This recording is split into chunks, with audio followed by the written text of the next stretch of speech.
Best health packages up to 80% discount. Tirumala Diagnostics. Yeah, hi, Sundara Ramireddy from RCB Technologies. Last 4-5 years నుంచి mutual fund ఇండస్ట్రీలో చాలా ఫాస్ట్గా grow అవుతుంది and ఎక్కువ థీమ్స్ని ఫాస్ట్గా రిలీజ్ చేస్తుంది. కొత్త కొత్త ఎన్ఎఫ్ఓని లాంచ్ చేస్తుంది క్వాంటమ్ మ్యూచువల్ ఫండ్ అండి. రీసెంట్గా ఇది 50,000 crores అసెట్ మేనేజ్మెంట్కి ఎదిగిందనమాట. ఒకప్పుడు క్వాంటమ్ స్మాల్ క్యాప్ అంటే జస్ట్ హార్డ్లీ 100 కోట్లే ఉండేది. ఇప్పుడు అలాంటిది ఎవ్రీ ఇయర్ ఆల్మోస్ట్ 100% చొప్పున ఇది పెరుగుతూ ఉందన్నమాట. వీళ్ళు రీసెంట్గా లాంచ్ చేసిన కొన్ని ఎన్ఎఫ్ఓలు కనుక మనం చూసుకుంటే రీసెంట్గా లాంచ్ చేసినవి అంటే Quant dynamic asset allocation fund ఇది లాంచ్ చేసింది లాస్ట్ ఏప్రిల్లో అండి. And Quant business cycle fund ఇది లాంచ్ చేసింది May 30th and last year and Quant BFSI fund అంటే Quant health care fund, Quant manufacturing fund, Quant tech fund, Quant momentum fund ఇవన్నీ కూడా last 1 year క్రితం launch చేసింది అనమాట. అంటే less than 1 year కూడా ఇంకా 1 year కూడా కంప్లీట్ అవ్వాలి వీటన్నిటికి కూడా. అండ్ రకరకాల పేర్లతోటి వీళ్ళు చాలా వరకు లాంచ్ చేస్తుంటారండి. బట్ ఏ నేమ్తో ఉన్నా సరే అన్నిట్లో కామన్గా వీళ్ళు ఇచ్చిన వెయిటేజ్ అంటే రిలయన్స్ 9% దాకా వెయిటేజ్ ఉంటుంది. రిలయన్స్ 9%. అండ్ బేసికల్గా దీంట్లో బిఎఫ్ఎస్ఐ ఫండ్ ఉంటుంది, బట్ 9% రిలయన్స్కి ఉంటుంది. రిలయన్స్ అది బిఎఫ్ఎస్ఐ సెక్టర్ గానే కాదు. దాని మీనింగ్ ఏంటంటే ఒక థీమాటిక్లో ఏదైనా థీమ్లో పెట్టేటప్పుడు అంటే యాంపీ కానీ లేదా సెబీ రూల్స్ ప్రకారం ఏంటంటే ఆ థీమ్లో కొంతవరకు పెట్టచ్చు. స్మాల్ క్యాప్ లేదా మిడ్ క్యాప్ మ్యూచువల్ ఫండ్ అనుకోండి 65% వరకు దాంట్లో పెట్టి రిమైనింగ్ రెస్ట్ ఆఫ్ మనీ వాళ్ళు ఇష్టం ఎక్కడ పెట్టుకోవచ్చు. వీళ్ళైతే రెస్ట్ ఆఫ్ మనీ వరకు రిలయన్స్ ప్రిఫర్ చేసి అన్నిట్లో అంటే క్వాంట్లో ఉన్న అన్ని వర్టికల్స్ మీరు ఏదన్నా చూడండి 9% అలొకేషన్ గోస్ టు ద రిలయన్సే ఉంటుంది బై డిఫాల్ట్. ఓకే, అంతగా వీళ్ళు మిగతా మ్యూచువల్ ఫండ్తో కంపేర్ చేసుకున్నప్పుడు కొంచెం డిఫరెంట్గా వీళ్ళు బిహేవ్ చేస్తారనమాట. బట్ రిటర్న్స్ వైజ్ చూద్దామండి. And first quant dynamic asset allocation fund చూద్దాం. ఇది 1 monthలో బెంచ్ మార్క్ ఇండెక్స్ రిటర్న్స్ 3% ఉందండి. ఇది రిటర్న్స్ ఎంత 9% ఇచ్చింది, అంటే బెంచ్ మార్క్ని బీట్ చేసింది. అంటే 1 monthలో 9% ఇచ్చింది. అంటే 2 months పాయింట్ ఆఫ్లో బెంచ్ మార్క్ ఇండెక్స్ 9.6 అయితే ఇది 17% ఇచ్చింది రిటర్న్స్. అండ్ 4 months పాయింట్ ఆఫ్లో బెంచ్ మార్క్ 7% మూవ్ అయితే ఇది 20% రిటర్న్స్ ఇచ్చిందండి. అండ్ 6 monthsలో బెంచ్ మార్క్ ఇండెక్స్ 9% మూవ్ అయితే 27% ఇచ్చింది రిటర్న్స్ ఇవి. ఓకే, అండ్ సిన్స్ స్టార్టింగ్ నుంచి అంటే లాస్ట్ ఏప్రిల్ నుంచి ఇప్పటి వరకు బెంచ్ మార్క్ ఇండెక్స్ 23% మూవ్ అయితే ఇది 52% మూవ్ అయింది. యాక్టివ్ మేనేజ్మెంట్ అంటే మ్యూచువల్ ఫండ్స్లో కనుక మంచి ఫండ్ అయితే ఎంత రేట్ ఆఫ్ రిటర్న్ జనరేట్ చేస్తే ఇప్పుడు మీకు అర్థం అవుతుంది. అంటే నేను మాట్లాడుతుంది quant dynamic asset allocation fund అంటే బెంచ్ మార్క్ ఇండెక్స్ దాటి ఆల్మోస్ట్ 50% మార్జిన్ దాటింది ఇక్కడ. రెండో చూద్దాం క్వాంట్ బిజినెస్ సైకిల్ ఫండ్ అండి. ఇది లాస్ట్ మేలో లాంచ్ చేశారు. ఇది 1 monthలో బెంచ్ మార్క్ ఇండెక్స్ 5.9 వర్సెస్ ఇది కూడా 5.9 ఇచ్చింది. అండ్ 2 months పాయింట్ ఆఫ్లో బెంచ్ మార్క్ ఇండెక్స్ 15%, ఇది 18% మూవ్ అయింది.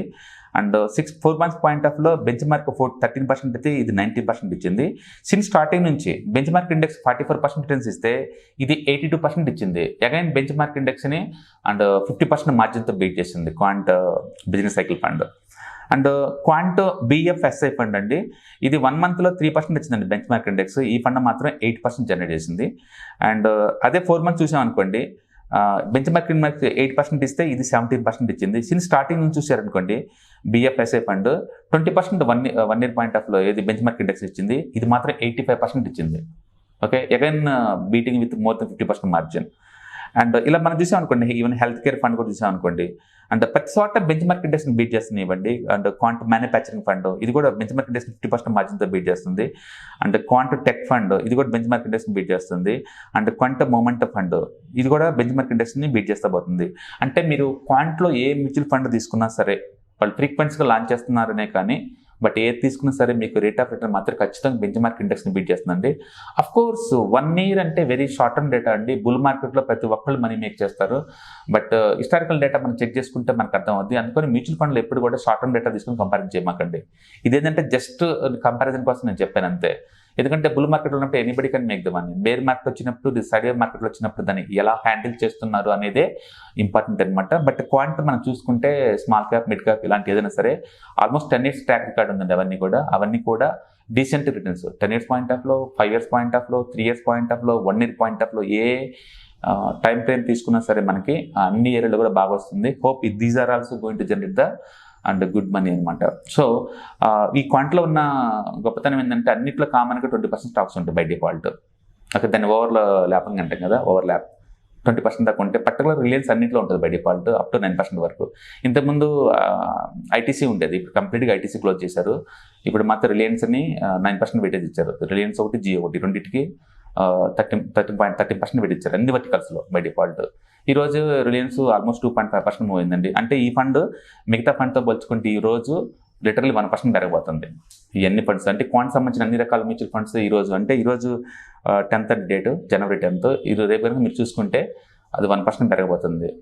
ఎందుకు ఇది డిఫరెంట్ మిగతా మ్యూచువల్ ఫండ్స్తో పోల్చుకుంటే ఇప్పుడు మీకు అర్థమై ఉంటుంది. వీళ్ళ అలొకేషన్ కానీ వీళ్ళ వే ఆఫ్ పికింగ్ కానీ కొంచెం డిఫరెంట్గా ఉంటుంది వేరే వాటితో పోల్చుకుంటే. వీళ్ళు ఎక్కువ మూమెంటం స్టైల్ ఫాలో అవుతుంటారు క్వాంట్ మెథడ్స్ అన్ని కూడా. ఈ మధ్యకాలంలో ఇది కొంచెం బెస్ట్ కేటగిరీలో ఉందన్నమాట quant mutual funds. Okay, so ఇది ఎందుకు ఈ వీడియో అంటే 1 month పాయింట్ ఆఫ్ వ్యూలో, 2 months పాయింట్ ఆఫ్ వ్యూలో, 5 months పాయింట్ ఆఫ్ వ్యూలో యాక్టివ్ మేనేజ్మెంట్ కనుక చూసుకుంటే అంటే ఫండ్ మేనేజర్స్ కనుక ఎలా జనరేట్ చేస్తారో తెలుసుకోవటం అనమాట. ఎవరైనా మీరు ఇండెక్స్ ఫండ్స్లో డబ్బంతా పెడుతున్నప్పుడు ఒకసారి ఈ డేటా చూసుకుంటే మీకు అర్థమైంది ఇండెక్స్లో అంత వర్త్ కాదు ఇది దీంతో పోల్చుకుంటున్నప్పుడు అనమాట.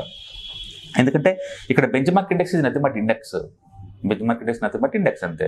దాంతో కంపారిస్తే ప్రతి స్టేజ్లో కూడా వీళ్ళే ఎక్స్ట్రా తీస్తున్నారు. పైగా మ్యూచువల్ ఫండ్లో మనం ఇచ్చేది 0.5% ఉండే వాళ్ళకి, 0.5 నుంచి 0.8% మధ్య ఉంటుంది వాళ్ళ కమిషన్. సో మీరు డైరెక్ట్ మ్యూచువల్ ఫండ్స్ కానీ తీసుకుంటే మీకు అయ్యే ఖర్చు 0.8% దాకా ఉంటుంది maximum expense ratio. But still they are beating the index very wide margin. Literally 50% మార్జిన్తో బీట్ చేస్తున్నారు. ఏది Quant dynamic asset allocation fund అయితే బెంచ్ మార్క్ ఇండెక్స్ని సిన్స్ స్టార్టింగ్ నుంచి ఇప్పుడు దాకా చూసుకుంటే 50% margin, and Quant business cycle fund అయితే and 50% margin again, and Quant BFSI fund అయితే ఇది 20 కాదండి 200% డామినేట్ చేస్తుంది. బెంచ్ మార్క్ ఇండెక్స్ 20% వచ్చిందండి, బట్ వీళ్ళు 85% జనరేట్ చేశారు. Okay, and quant health care fund అయితే బెంచ్ మార్క్ ఇండెక్స్ 58 అయితే వీళ్ళు 66% ఇది బీట్ చేశారు. And quant manufacturing fund 43% bench mark అయితే వీళ్ళు 81% బీట్ చేశారు. సో ప్రతి స్టేజ్లో ప్రతి ఫండ్ కూడా ఎక్సలెంట్గా ఉన్నాయండి. సో మీరు కనుక ఇంకా క్వాంట్లో కనుక ఏదో ఒక ఫండ్లో కనుక ఇన్వెస్ట్ చేయకపోతే ఏదో ఒక దాంట్లో ఇన్వెస్ట్ చేసుకోండి. స్మాల్ క్యాప్, మిడ్ క్యాప్, మీకు నచ్చిన థీమాటిక్ ఏదైనా కావచ్చు. నేను ఎప్పుడు కూడా బ్రాడ్గా పోతానండి, థీమ్స్ స్పెసిఫిక్గా వెళ్ళను. అండ్ స్మాల్ క్యాప్ కానీ ఒక మిడ్ క్యాప్ కానీ సరిపోతుంది. ఒక ఫండ్లో పెడితేనే ఆల్మోస్ట్ లిటరల్లీ మనం ఒక 80 to 90 కంపెనీస్లో ఇన్వెస్ట్ చేసినట్లు లెక్క అనమాట.